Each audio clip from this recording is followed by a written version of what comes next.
Reel life এবং real লাইফের মধ্যে প্রচুর অমিল থাকলেও কোথাও যেন একটা মিল থেকেই যায়। সাম্প্রতিক অতীতের একটা ঘটনার সঙ্গে আজ থেকে প্রায় 3 দশক আগে রাজ কাপুরের ছবি সত্যম শিবম সুন্দরমের নায়িকা জিনাত আমানের চরিত্রটির মিল খুঁজে পাওয়া যায়।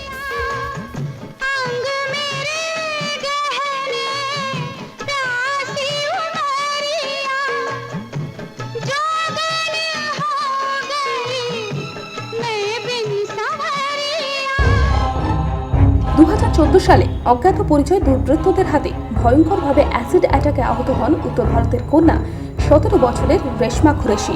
আক্রমণের বিভৎসতায় পুড়ে যায় তার বাঁ চোখ এবং বাঁ গালের সম্পূর্ণ অংশ। মারাত্মক এই আঘাতে সাময়িক বিপর্যস্ত হলেও ভেঙে পড়েননি রেশমা। দাঁতে দাঁত চেপে ঘুরে দাঁড়ানোর লড়াই শুরু হয় সেখান থেকেই। আর এখানেই রেশমা মনে করিয়ে দেন সত্যম শিবম সুন্দরমের জিনাত আমানকে।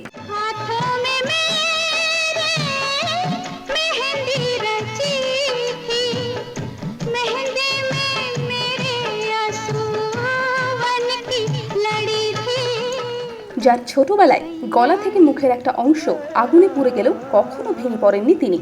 ছবিতে শশী কাপুরকে ভালোবেসে বিয়ে করলেও শশী কাপুর তাকে প্রত্যাখ্যান করে চলে যায়। কিন্তু সেই ভালোবাসাকেই আবার নিজের জীবনে ফিরিয়ে আনেন জিনাত এক অসম্ভব লড়াইয়ের মধ্যে দিয়ে। রেশমাও কিন্তু হার না মানার লড়াইয়ে এক ধাপ এগিয়েছেন। শারীরিক বিকৃতিকে তুচ্ছ করে হেঁটেছেন নিউ ইয়র্ক ফ্যাশন উইকে। আর তার এই সাহস প্রশংসা কুড়িয়েছে তামাম বিশ্ববাসী।